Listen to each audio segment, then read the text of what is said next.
On today's show, we'll be joined by Auburn athletics expert Kyle at Aubarn on Twitter to take a look at Jabari Smith Jr., kind of how he looked at Auburn with Walker Kessler and some of the dynamics at play there versus when Kessler was on the floor versus when he was off the floor, and how that translated to Jabari Smith's play style. What we saw out of Jabari Smith in Las Vegas Summer League, the concerns or lack thereof over Jabari's shooting stroke. We'll take a look at all of that and more coming up right here at Locked On Rockets.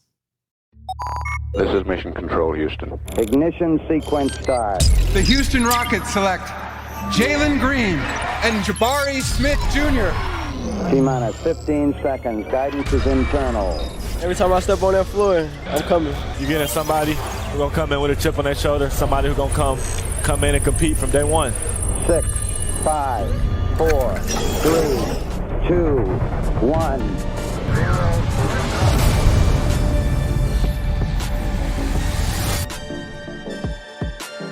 What's up, and welcome to another edition of Locked On Rockets, your daily podcast home for everything Houston Rockets basketball. As always, I'm your host, Jackson Gatlin, native Houstonian, a credentialed media member. I'm also the host of Locked On NBA Mondays, host of the State of the Rockets podcast, as well as the founder of ClutchCityControlRoom.com. Be sure to follow along on Twitter at JT Gatlin, and the show, of course, at Locked On Rockets. And joining us now, one of our new friends from Auburn Twitter is none other than Kyle Aubarn on Twitter. You can follow him at Aubarn. That's Aubarn on Twitter. Kyle, happy to have you on the program here to talk a little Jabari Smith Jr. Yeah, man, let's do it. I'm excited. Yeah, so first off, we're forming this like newfound alliance between Rockets Twitter and Auburn Twitter. I absolutely love it because, I see some parallels between the two. Rockets Twitter can get a little crazy. Some of the accounts that I've already been exposed to on Auburn Twitter look, ravenous. They look like they're ready to support their guy at the NBA level. I do have to preface one thing though, Kyle. You can't support Walker Kessler anymore now that he's a member of the Utah Jazz. I'm so sorry about that.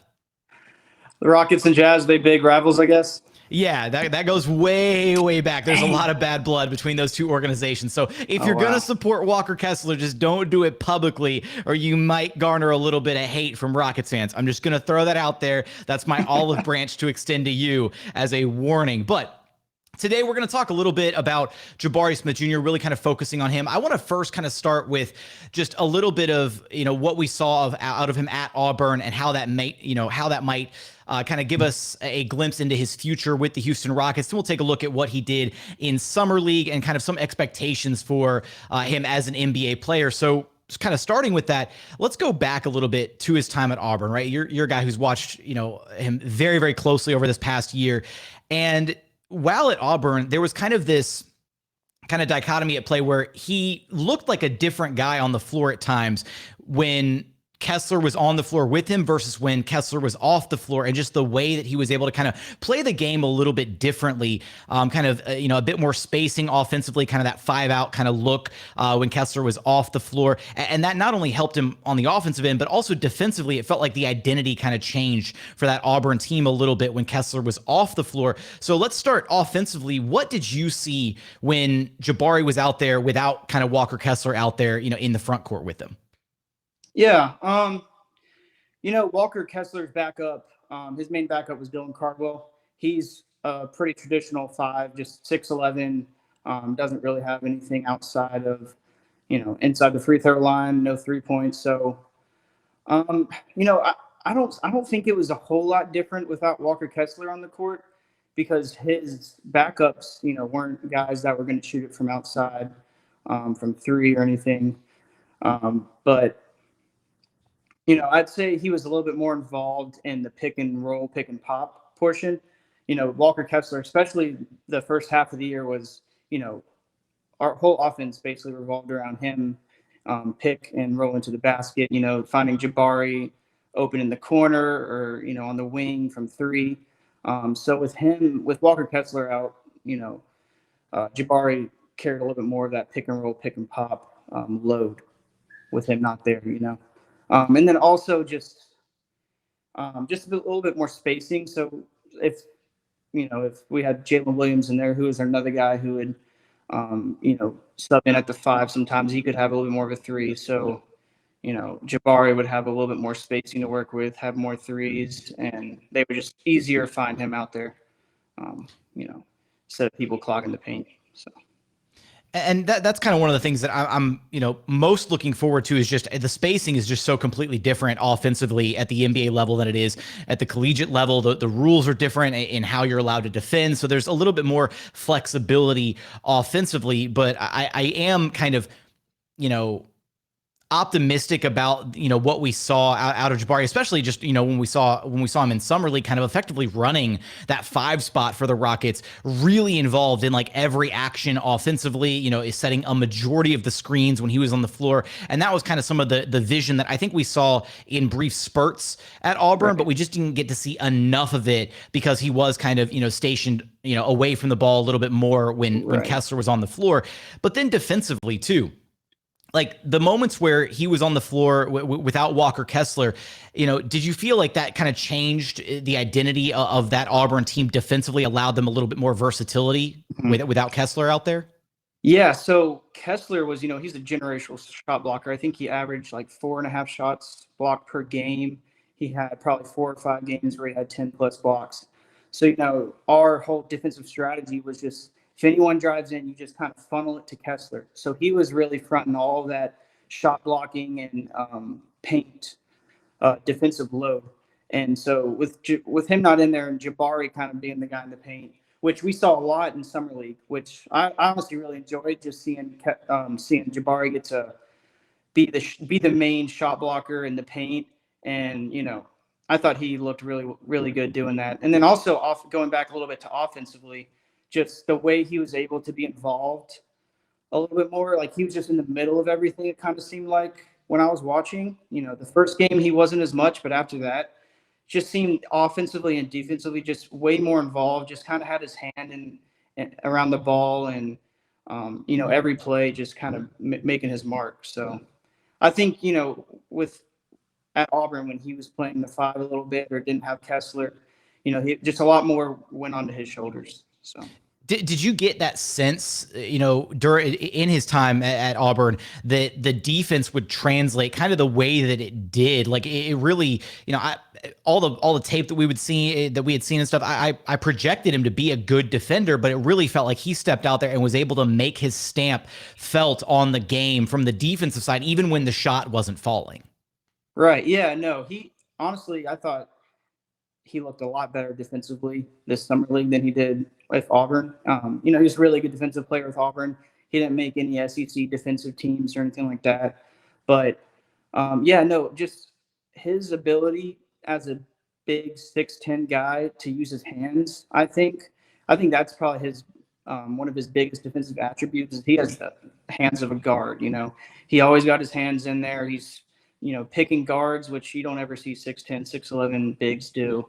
But yeah, just being way more involved and being the main shot blocker and switching 1 through 5. I don't think at Auburn he was really able to switch 1 through 5 like he was with the Rockets because, we have guards who are, 5'9", 5'10", and once they get on a guy who's 6'4" plus, it's just, back them down and they get overmatched. So when Jabari has that ability to be able to switch freely throughout the defense and be able to guard 1, be able to guard 5, 4, 3, he really showcases that ability that he wasn't really able to showcase at Auburn just because, especially when he goes up in the NBA and he has guys, like KPJ and Jalen Green who can hold their own against, guys that are up to 6'7", 6'8", just being able to switch more freely, just really being able to showcase that ability is, I think, something he'll be able to showcase even more and more as he progresses.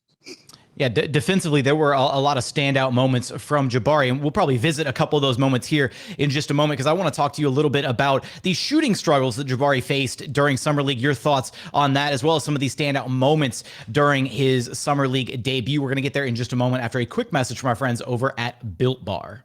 If you haven't checked out Built Bar yet, you've got to go check them out. They're the #1 protein bar on the market, and for a great reason. Every single bar is coated in 100% delicious chocolate. They're soft. They're easy to chew. They've got so many incredible flavors to choose from. You got raspberry, strawberry, mint brownies, salted caramel, cookies and cream. You also need to check out Built Bar Puffs and your new favorite flavor, which is going to be cookie dough chunk. Look, these Built Bar Puffs have a nice chewy texture, real cookie dough chunks, and of course, they're covered in 100% delicious chocolate, just like the OG Built Bars. The Puffs are only 160 calories, and they have a whopping 15 grams of protein in every single serving. Go to Built.com to check them out and use promo code LOCK15 to get 15% off your very next order of the best tasting protein bars and protein bar puffs on the market. Again, that's promo code LOCK15 for 15% off at Built.com. And continuing on here at Locked on Rockets, your daily podcast, home for everything Houston Rockets basketball. Continuing our focus here on Jabari Smith Jr. Let's start with these Summer League thoughts, right? We talked a little bit about some of the moments from Summer League there in segment 1, but the big standout thing from Summer League, right? Aside from the defense, which was fantastic, which I'm sure we're going to talk about here in just a moment, but we'll lead with the shooting concerns, right? That was the thing, right? It's coming out of the draft. Everybody was like, Jabari is, Bruce Pearl was like, he's the best collegiate shooter ever of all time, right? And he rolls up into Summer League, and let's face it, right? The shooting percentages kind of sucked. And there was a lot of concern about that, right? Like a lot of people were like, oh, bust potential, all this. And I haven't subscribed to any of those notions yet, Kyle.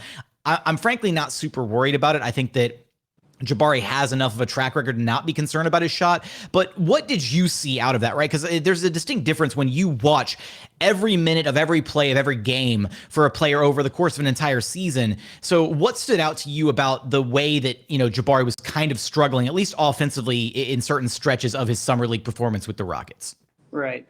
Yeah, I mean, the thing with the shooting, he didn't shoot very well. And it was frustrating, because I'm sitting there, I just want to see Jabari shoot well, want him to play well. And I see him getting these open shots, and I see him getting the shots that he makes at Auburn.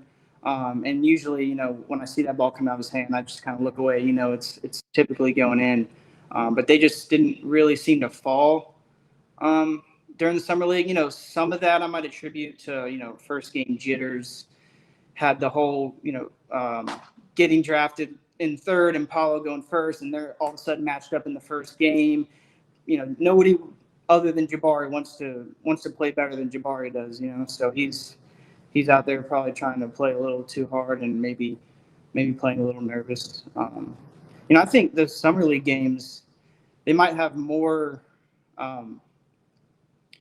he might feel more pressure during the Summer League games in college, just because now he's got all these eyes on him. He's got these narratives that he's trying to beat.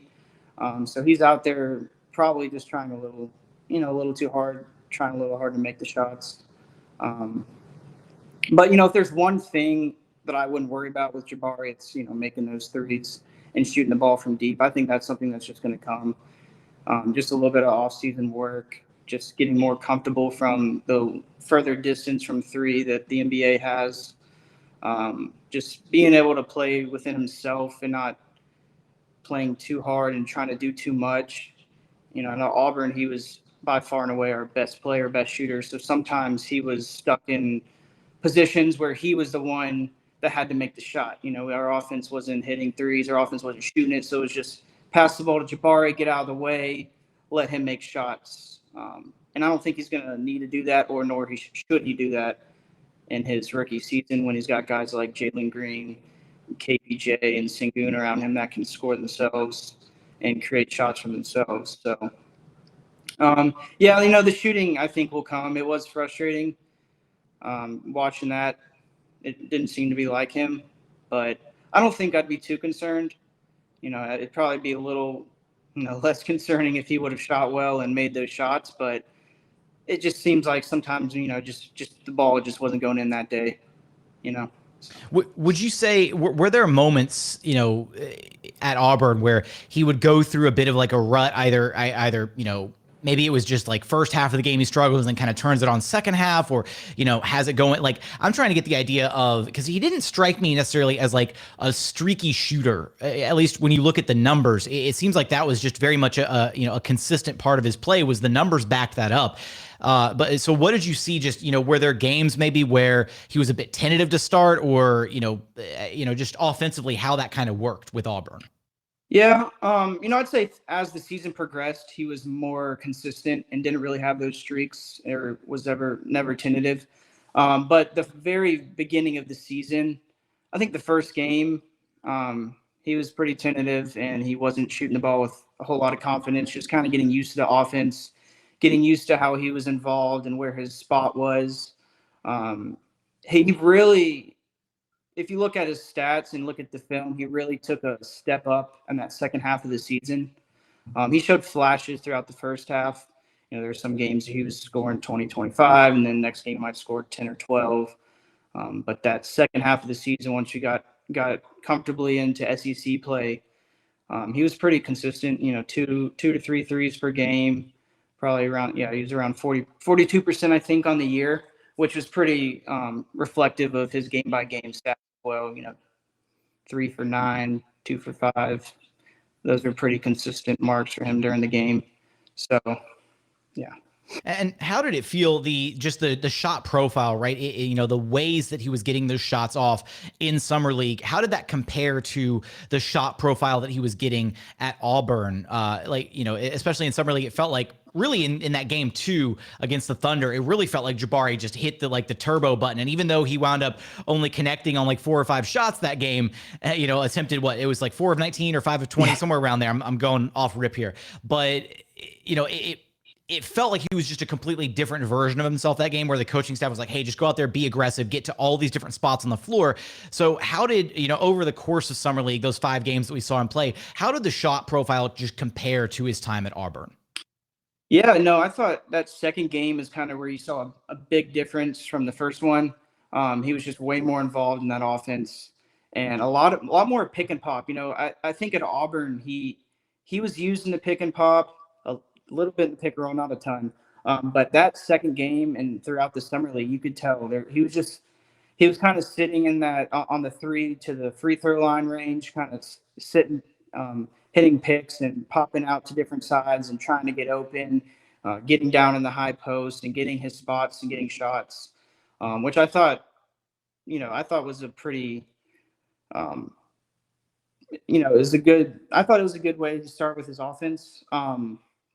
He was just getting involved, and man,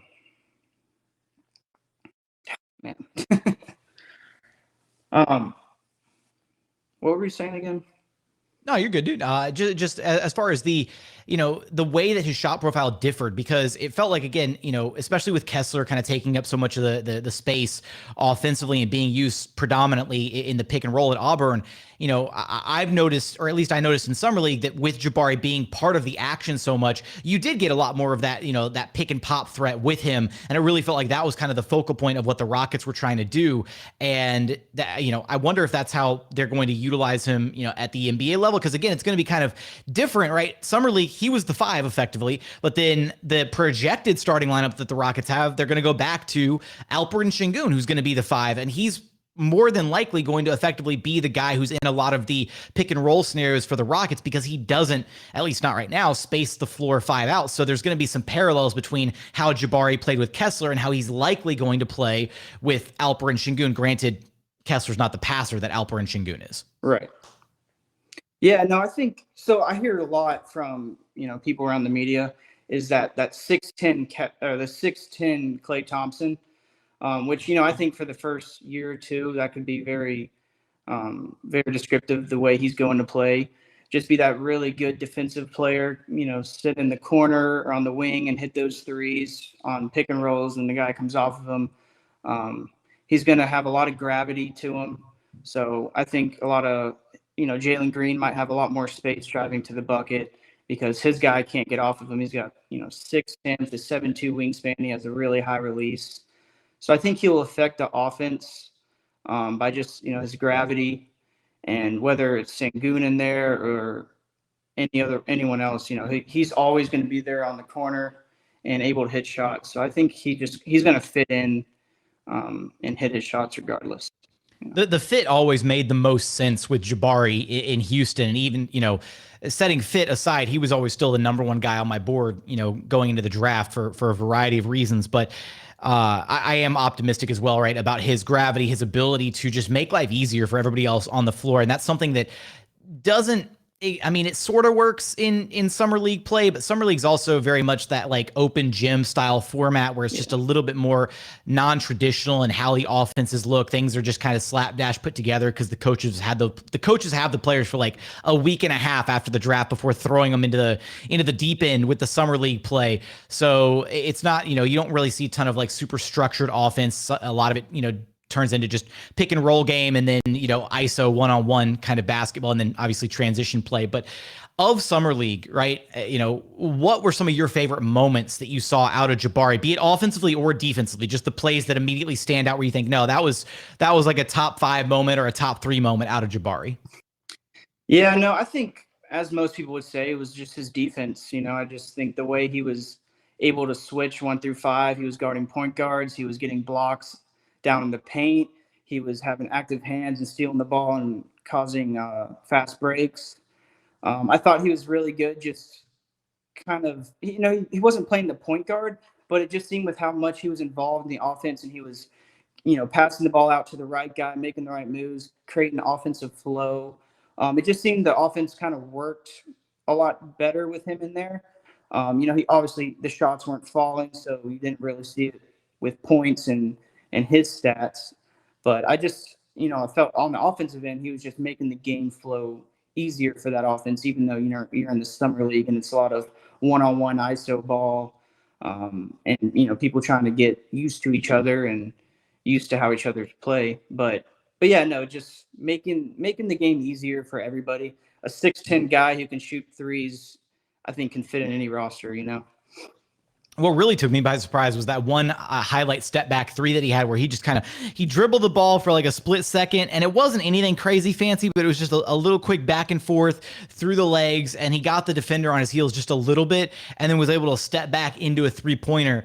And I wasn't expecting him to have those moments where he really did like create his own shot. And maybe that's because I bought in a little bit too much to the idea of, again, one of the biggest narratives against Jabari coming out of the draft was, oh, he can't create his own shot. And I had my concerns about that. Like I understood. I was like, he's not going to, be out there facilitating at a high level for himself or anybody else. But, I knew that he'd be able to create a little bit. So it was nice to see that on display a little bit offensively, plus him getting to the bucket, on occasion. And then defensively, right? There were a ton of different defensive highlights, but probably the number one was that just absolutely vicious block he had against, dude, 42 on the Kings. I never even looked it up. Like, I need to go find out who 42's name actually was for the Kings in that final game, because that was an absurd block. Like, I know that this final summer league game, it kind of didn't matter at that point, but just to be able to go up and like palm the ball and like stop it, right? You're meeting somebody at the apex of their jump defensively. That was a definitely one of his top 5 moments throughout summer league for me, for sure. But coming up, I want to say, go ahead. And on the shot creation thing, he's not Jason Tatum or Kevin Durant with ball handling and going to take a guy off the dribble. I don't know that, he could develop that in a couple years, but that's definitely not, the first 2 or 3 years going to be his thing. But, he's always had a good shot creation. He's always had a really effective one dribble. He gets the post. He can take one dribble and get the ball up high and shoot over anybody. He's really good in that high post turnaround fade. So, he creates his own shots in stagnant ways, I guess. He's not taking the guy off the dribble, but he creates his buckets in own ways. Yeah, that one dribble, like, and that's kind of been what I boiled it down to, is he doesn't have like a flashy dribble, but it's effective. Like, he's like, if he catches the ball on the perimeter and somebody closes out, he can take that 1 or 2 dribbles and like either get to the mid-range pull up or just 1 or 2 dribbles in and then make the right read and kick it to the right man. And so to me, a lot of that was overblown, and I'm glad that we saw, even though the shot didn't translate, we saw a lot more out of him offensively than I was expecting out of the gate, which has me, again, really optimistic for his future here in Houston. But I do want to talk about his future for the Houston Rockets, kind of the projections, the expectations for him as an NBA player. We're going to get there in just one moment. And final segment here at Locked On Rockets, your daily podcast home for everything Houston Rockets basketball. We are free and available on all podcast platforms, including YouTube. You go to YouTube, search Locked On Rockets. Be sure to like, comment, and subscribe. Now, Kyle, looking at how Jabari's going to, have to adjust to the NBA game, right? We got a brief glimpse of that in Summer League, but kind of projecting a little bit more forward into, how he's really going to start adjusting to the NBA game. What do you think is going to be the hardest part of his game as it translates to NBA basketball? Yeah. I think, initially it might just be finding his spot in that offense. Just finding his role, might take a couple of weeks when he gets there. You got guys like KPJ, Jalen Green, Sengun, all really good scorers, like to have the ball in their hands. So I think just for the first couple months, first month or so, just finding his groove, finding where he fits within that, big puzzle piece of a team, and just growing alongside all those young guys.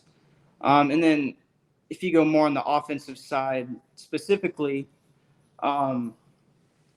I think just being able to create a shot, like everyone has talked about, he's not going to have to create it too much at the beginning, and he'll be able to be that 6'10" Clay, just shooting the ball from the outside. But I think for him to develop and become a better player initially over the long run, he will have to, be able to dribble the ball, get around the court, and pass the ball to other guys. But that's not something I would see him developing too quickly. Might take a couple of years, as I said. But on the defensive side, if he gets put at that 5 position, guarding a guy like Joel Embiid or Anthony Davis, I think Jabari is 6'11", 225 or so. He could probably get pushed around a little bit at the beginning of his career until he puts on some more muscle. And then also when he switches on to point guards and you're guarding really quick guys like John Wall, that's going to test his ability a lot. But, all these things that he is going to have to work on are things that over time he will, I think, have a good chance to become good at those aspects of his game. So it's just him developing over time, finding his role as he goes, contributing where he can, and just overall it's a young team with a lot of guys who are kind of in the same boat as him. So just being a team together and all finding their role and their piece within an offense and defense as they go. So I think for, especially offensively for what the Rockets are, hopefully going to try to accomplish next year is I think on any given night, Jalen and KPJ are going to be kind of the first and second options. And that's going to kind of, again, my hope is that it's Jalen is the primary number one option this season. That's going to be kind of the big test for KPJ is can he actively improve Jalen Green and defer to him and make sure that he's getting the touches he needs on a nightly basis. I'm talking, at least hopefully like 20 attempts a game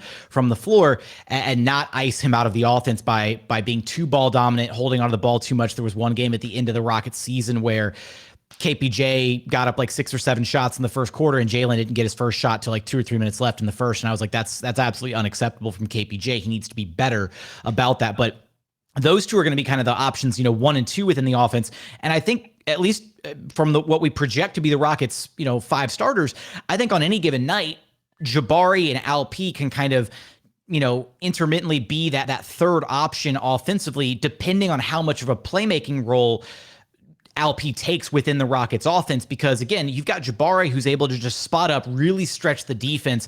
And I do think the most exciting thing to me about Jabari is the fact that even in college, right, he was kind of like, he shot deep threes, right? Like he wasn't just right at the 3-point line. He was, a step or 2 or 3 steps behind the 3-point line sometimes. And I do think that's going to translate to the NBA to where you put Jabari, on the wing or at the top of the key, and he's really going to pull that defense out a little bit further and open things up. And, again, if anybody leaves Jabari, then suddenly you've got KPJ, who's a great passer, Jalen, who's a solid passer, Alp's a fantastic passer, and then depending on who's in that 5th spot, either Eric Gordon or Jae'Sean Tate possibly, both of those guys are adequate passers to where I could easily see Jabari averaging a very cool 15 points a game just off the fact that he's going to get so many 3-point attempts every single night. Yeah, when you got elite playmakers or guys who are developed to become elite, it'll make it easier for him. He won't have to do too much. He can kind of play within his role the first year. I think Jalen Green's a really good player. I haven't seen a whole lot of the Rockets.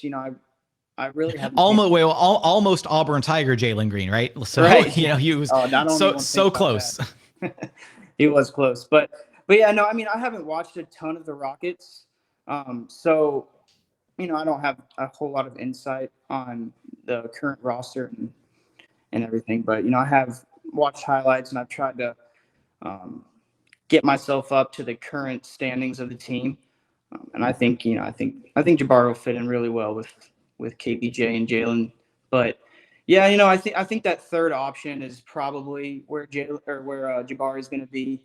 He's going to be kind of the default guy, the kick out guy.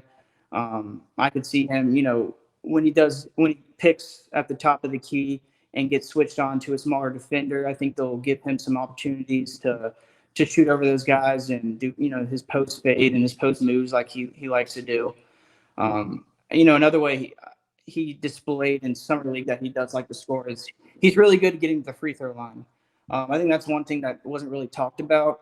He has that NBA knack, when the guy starts to stick his hand in there, he knows when to pull up for the shot and get it easy too. He had a lot of threes at Auburn. If you go back and look at the tape, he had probably 4 or 5 4-point plays, and he had some of those in really really important situations late in games.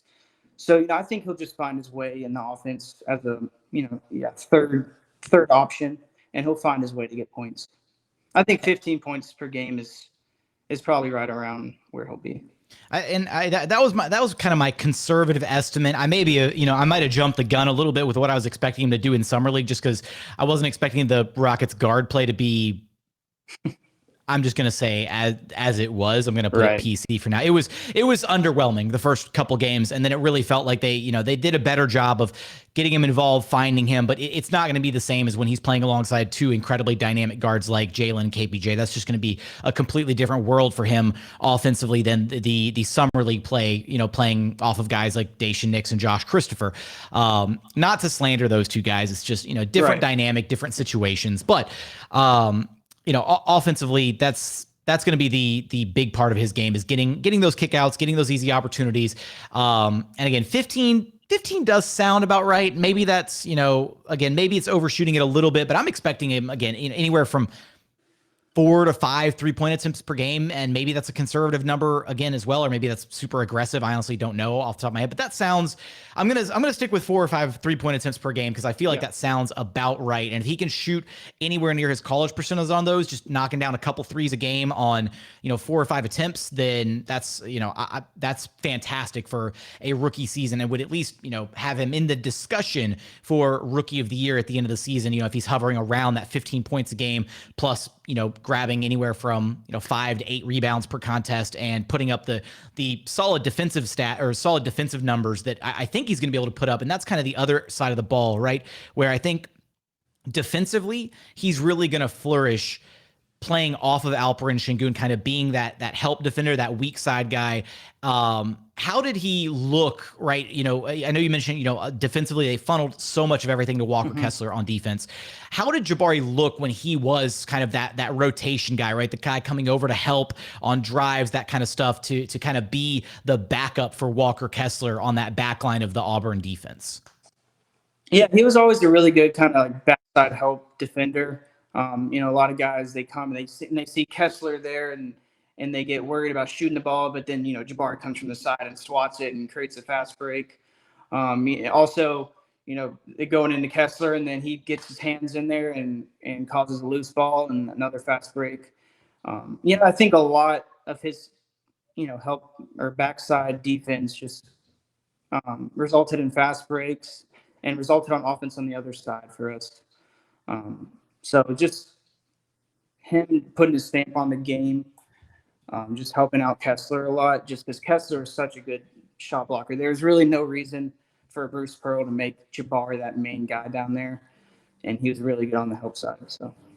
And I think that's going to be something that is maybe going to be a little bit overlooked, and obviously Rockets fans are going to bring plenty of attention to it. Is if Jabari is impacting the game defensively the way that we think he is going to, then that's going to generate so many opportunities for these guys to get out in transition, to have those moments where you can see those high flying guys, really running the break.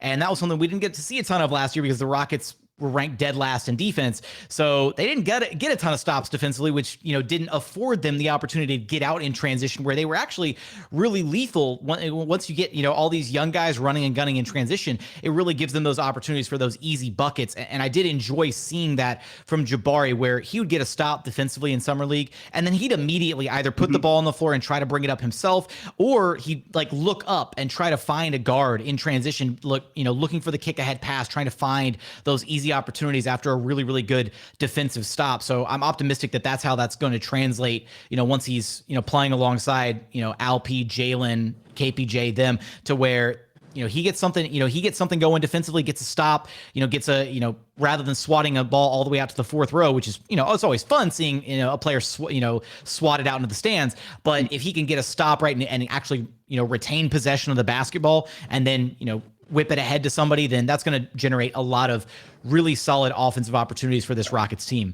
Yeah, he was really good at just keeping the ball in play, like you mentioned. And he's always, he gets the ball and he's looking, for a guy to pass you down, or he really likes to shoot those threes in transition. I know he tried it a few times in the summer league and he missed them, but that was something that always got the crowd fired up at Auburn, was when he get a steal or block on one end, take the ball all the way down the court and shoot the three in transition. One of the things that the Rockets did a lot of with their offense this last season, when Christian Wood wasn't the one who was bringing the basketball up, which he brought the ball up a lot more than he probably should have. He was effectively used as a trailer in that three spot. So what Steven Silas likes to do is, if he's got, a big who can shoot that three ball, he uses them as the trailer within the offense, to where he'll walk up the court and the offense is kind of getting started on one of the two wings, and Christian Wood would be able to walk right into that top of the key spot and be ready for a catch and shoot three opportunity, either in transition or just as they're kind of setting up that half court offense, to where his man might get distracted a little bit and look to help because Christian is coming up as the late man crossing half court. And so Jabari could be used kind of in that same spot where he's the trail big and he just walks into some threes right there at the top of the key, because Jalen or KPJ starts attacking the defense early and it forces that help to come. And again, the help thinks that they can help because Jabari's not quite in the play yet. But if they're not there, like Johnny on the spot, to pick him up at that, a step or two, or even, a few steps behind the 3-point line, then it's going to result in a wide open three every single time, because Jalen and KPJ have the court vision, the offensive awareness to make that kick out pass to him. But Kyle, it's been an awesome episode. It's been great to be able to kind of, talk a little Jabari Smith Jr. with you, hear your insights, your thoughts on his play at Auburn, how it translates. You're the first big Auburn Twitter account that I follow. There's a couple other that I've checked out, but do us a favor as we harbor this Rockets Twitter and Auburn Twitter alliance. Who are some of the other Twitter accounts that you think are going to be, or that you believe are going to be following Jabari Smith Jr., his NBA journey, really paying attention to his game, and who have kind of co-opted the Houston Rockets as their new NBA team that people should also check out and follow? Yeah, for sure. And if I miss someone, I'll put them in the comments or something so everybody else can find them. But two guys I can think off the top of my head. One guy is Orange and Drew, at Orange and Drew, and then another guy is at AUBAWN. He's Jay Phillips, works for Auburn on 3. Those are two guys that'll probably tweet a lot about Jabari, maybe post some highlights and clips. They're big basketball guys. They're always, putting down 40 video threads of highlights from Jabari or other guys. So a lot of good insight, and those are two really good guys to follow for sure. If you're looking for some Auburn basketball or Jabari clips. Love it. We're gonna have to. Well, one, maybe Auburn turns into again, the Rockets aren't going to be a fantastic team this next season, so it might be a chance for the Houston Rockets to pick up another former Tiger next year in the draft cycle. So that'll be cool to kind of follow Auburn and just see if we can get Jabari another alumni here in Houston. But make sure to go follow those two names, and of course, you got to let our listeners know where to track you down at on Twitter. Yeah, my Twitter is all Auburn, so it's at ALLAUBARN. Kyle, I appreciate you taking the time to join the program today, man. It was a ton of fun. Yeah, man, had a good time. Appreciate the invite.